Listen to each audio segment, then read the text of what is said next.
Imagine a 12-year-old boy who makes a computer program to help in a dentist's office. It's not a game or a school project, but something truly useful. In a small town in New York, this young boy spends his free time understanding computers instead of only playing with toys or watching cartoons on TV.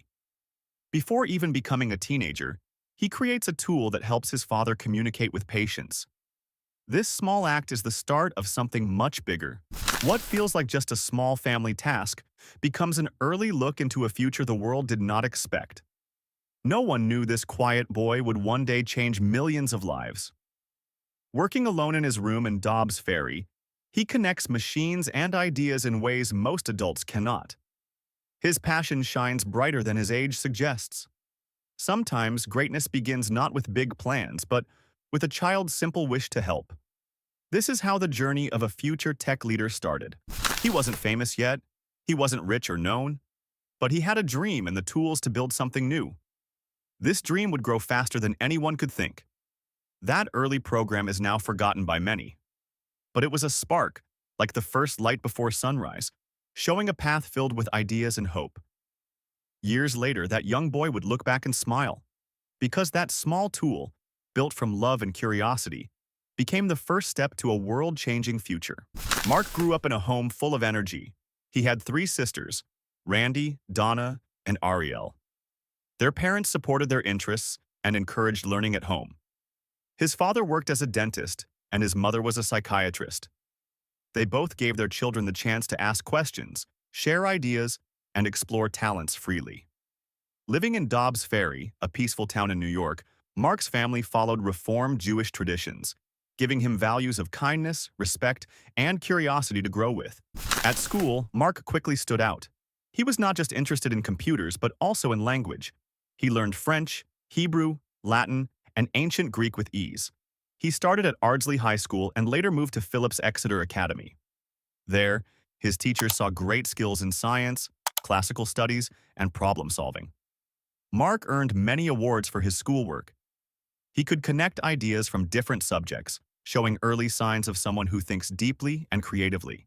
Even with his strong school grades, computers remained Mark's true love. He spent many hours each week programming, learning new skills on his own at home. His parents gave him books and let him take computer classes. They watched as Mark taught himself, enjoying every moment he spent fixing or building new things. Mark's room became his first lab. There, he was free to test ideas, write programs, and understand how machines work. This freedom helped grow his big interest in tech. When Mark arrived at Harvard in 2002, he was already well known among computer lovers. He joined as a student of both computer science and psychology. He stayed in Kirkland House and joined a group called Alpha Epsilon Pi. While studying, Mark quickly became popular for his smart ideas and fast programming. One night in his room, he made a website called FaceMash. It allowed Harvard students to rate others' photos, but the school closed it down just after a few days. Although FaceMash caused problems, it gave Mark a new idea. He wanted to make a better site where students could share information and connect more easily. In early 2004, Mark and his roommates built a website called The Facebook. It started as a small network, only for Harvard students in the beginning. Students could share interests, upload pictures, and write thoughts. The Facebook became a fast-growing success, and soon many wanted to join the new site. The Facebook didn't stay only at Harvard. Mark later opened it to other top schools. More people joined each day, and the site got larger very quickly. However, this fast rise brought trouble.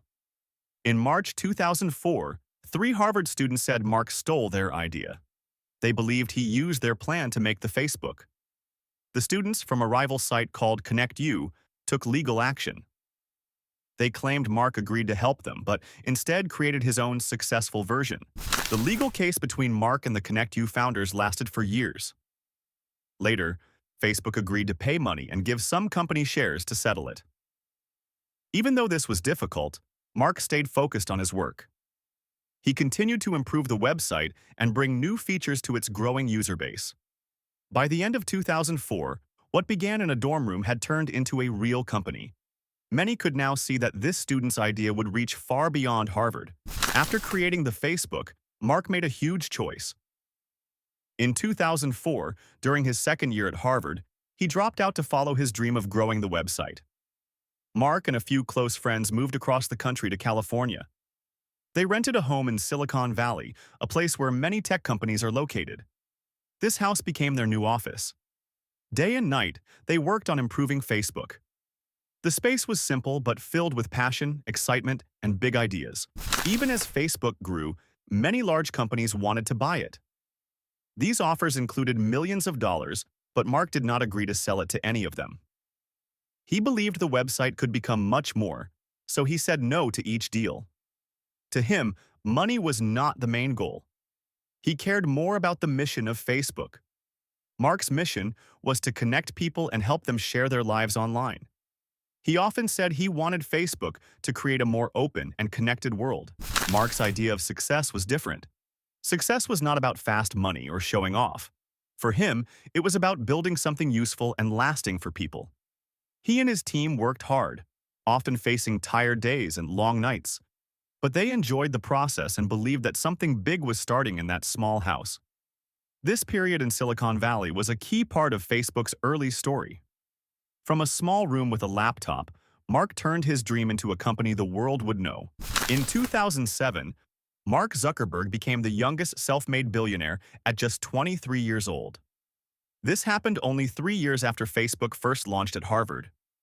As Facebook grew around the world, it reached hundreds of millions of users by 2010.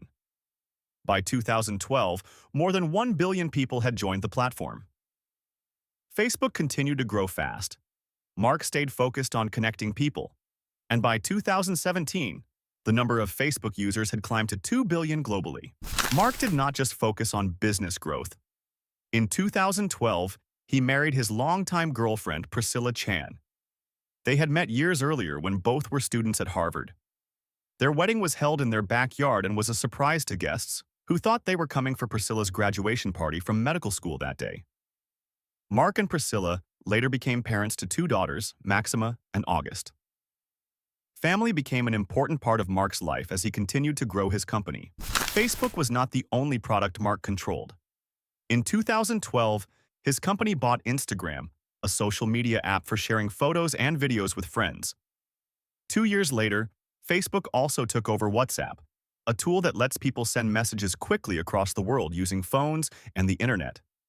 By adding Instagram and WhatsApp, Facebook became part of many people's daily lives. These apps helped users stay connected in different ways and places.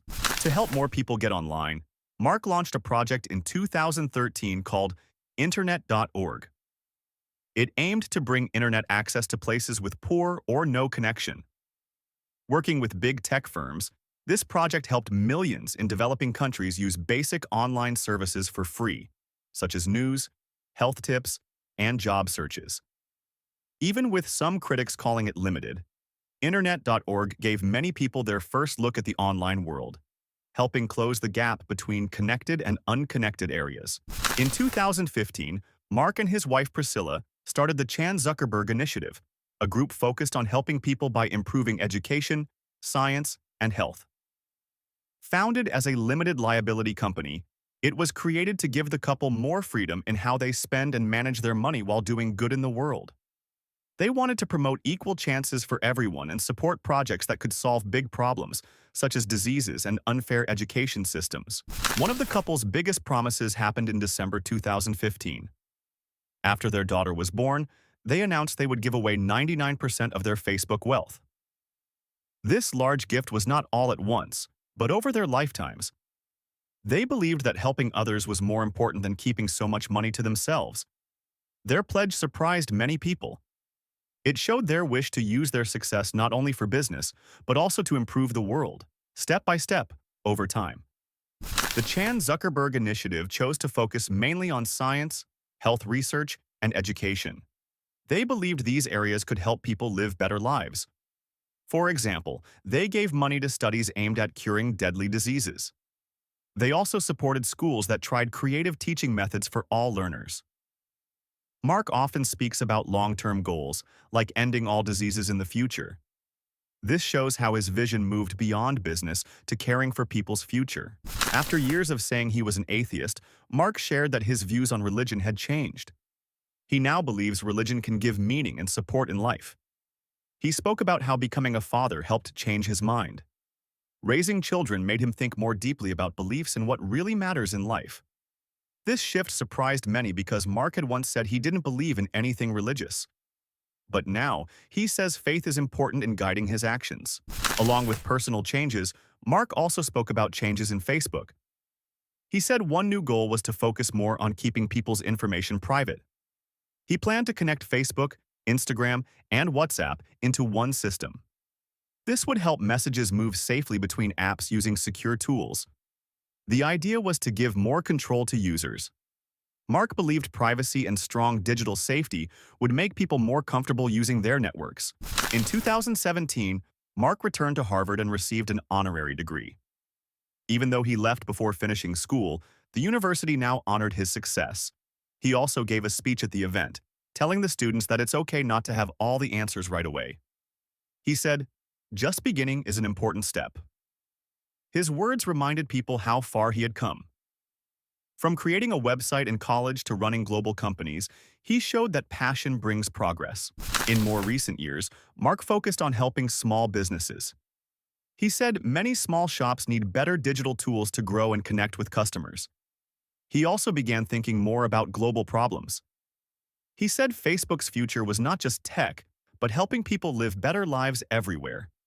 This showed how his mission has grown. From coding in his room to caring for businesses and humanity, Mark's goals now include social good and progress. Mark Zuckerberg's life tells us more than just how one person built a popular website. His story shows what can happen when someone follows their ideas fully. From writing code in a bedroom to leading one of the biggest tech companies, his path is full of hard work, choices, and a desire to change how people connect. Mark's personal and career story reminds us that even a student with little more than a big dream can shape the future when passion and effort come together. Zuckerberg's path tells us how important it is to believe in a dream, even when others don't understand it yet. Big success often begins with small steps and big hope. His choice to leave Harvard and keep working on Facebook teaches us that courage can make a big difference, especially when others say the risk is too high. From staying focused to ignoring offers of fast money, his story proves that doing something meaningful takes trust in yourself and strong purpose. One reason Mark's story matters is because it shows the power of technology.